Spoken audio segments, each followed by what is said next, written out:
continue here at this special coverage in the Web Summit 2018. Our next guest is a DJ, an international producer, and is the member of Major Lazer.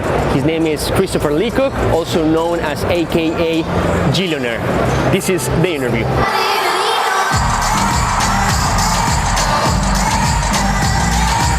Christopher, thank you very much for being with us. Thank you for having me. Well, first of all, how you like it so far at the Web Summit? It's been great. It's a good environment, a lot of interesting people doing cool things, so I've been learning a lot. Let's talk about technology and how the music business is impacted by technology. I think that technology and the music industry have always gone hand in hand. You know, from the time we went from vinyl to CDs to MP3s to the iTunes Music Store, to streaming media, to you know, creating music and putting it online on distribution platforms like SoundCloud and Mixcloud and YouTube, to the way that we consume music, and you know, using artificial intelligence to create playlists and to scan streaming media data so that creators can have, you know, fan insights and metrics and so on. So there's always been a relationship, and the relationship just continues to grow. But we have seen the music industry by itself, it's evolutioning and changing so far, and a lot of bankrupts we have seen because it's not, this shift is not being adapted so far. Is technology saving the music industry?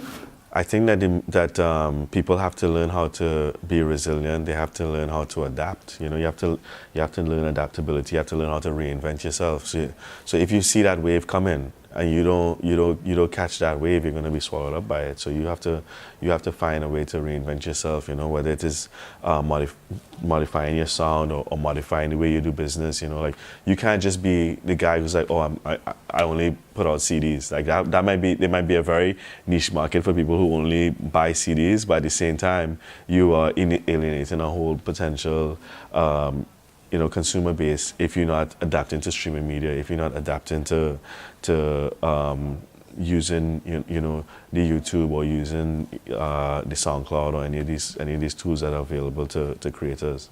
In your particular case, you still love this the CD, the album, the vinyl by itself, or you're just jumping straight to the revolutionary digital world? I mean, I love the warmth and the emotion of vinyl, but for me, the convenience of streaming media is unmatched. You know, you can listen to a whole new album on your phone, on a plane. You know, you can explore new music at home, you know, while you're relaxing or reading a book or having dinner. So the opportunities are far more, you know, varied and interesting and exciting than if you just were focus solely on vinyl. But you can balance, you can have both. You know, you can listen to vinyl at home and you can listen to, you know, your Spotify podcast when you're in the airport. Music and social media, this capacity of relationship that the listener is having with the artist, the way that you can write directly to your phone and you actually responding if you want it. How do you see this? I think it's a good thing. I think that, again, you know, any type of technology requires a certain degree of balance. It has allowed creators a whole new way to engage with the consumer that never existed before. I mean, previously, if you were a fan, you would go out and buy a poster or you would go to a concert. But now there are all these new ways to engage with the consumer. And now we have all these new metrics that allow us to determine who are our real fans, who are our super fans, and how do we cater specific content to them. How, you know, it might be sending them preferred pricing on concert tickets, or it might be, you know, giving them early access to new music. So the fact that you are able to have that degree of interaction is you know, can be a good thing. You mentioned metrics. How this metrics world have changed the way of monetizing actually in the industry business, in the music business? They've changed the way of monetizing simply because you can now determine who to target. You can go onto your Spotify Fan Insights page, or you can go onto Apple Music Connect, or you can go onto Pandora, and you can see where people are consuming your music, where your fan base is. How do I target them? How do I do a concert here? Okay, cool. I have a song that's doing really well in Lisbon or in Bogota. How do I put together a concert in Lisbon? How do I create special tailored content for my fans in Bogota so that I can appeal to them and can continue to grow and reestablish that fan base. So it's only going to be a benefit if used correctly, you know. We ask our followers that we're going to have the pleasure, the honor to have you one-on-one, face-to-face.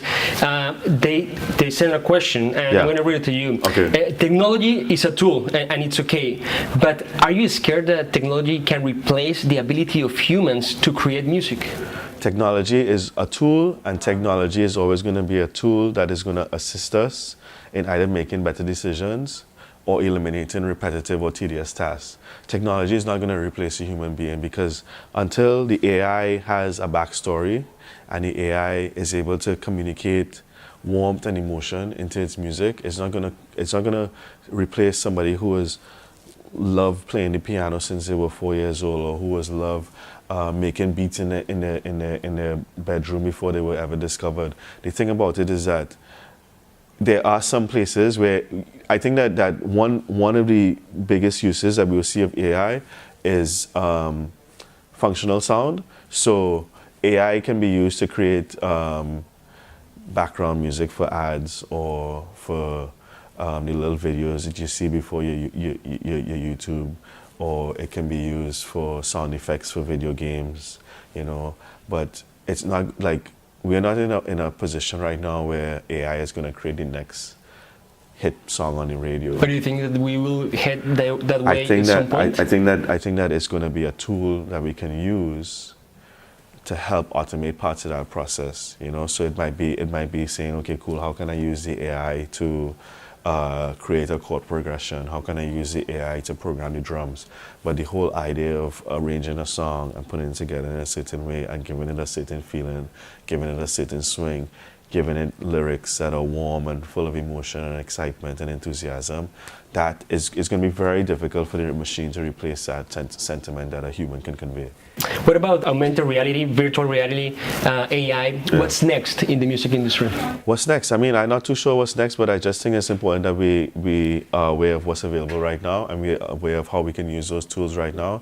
So it might be, you know, implementing augmented reality into your live show so that you give the consumer greater value add. When they come to a concert, it might be integrating virtual reality into your music videos so that you give the consumer greater value add when they consume your content online. So it's just really about how we take the tools that we have available to us now and we apply them in a way that can benefit the consumer and can allow the creator more flexibility in how they deliver the content. Last question, and we really appreciate your time. Yeah. What will be your top advice to the next generation of artists, of producers, DJs to empower tech, use it as a tool, and to succeed? If you can tell them right there. My advice would just be to stay flexible. You know, don't be afraid to reinvent yourself. Don't be afraid to adapt it to changes in the market or to changes in the tools that are available to you. You know, I know a lot of people may consider themselves purists. They may consider that, you know, I shouldn't use this thing. You know, it might be cheating. You know, but at the same time, we need to be able to adapt. We need to be able to be flexible, and that would be my biggest piece of advice I could give today. Jillionaire, thank you very much. Really appreciate your time. Well, there you had this interview with Christopher Leacock, more well known as Jillionaire from Major Lazer. I hope you like it. Please, if you want to share this interview, if you want to comment right here, share with your friends and give us some love.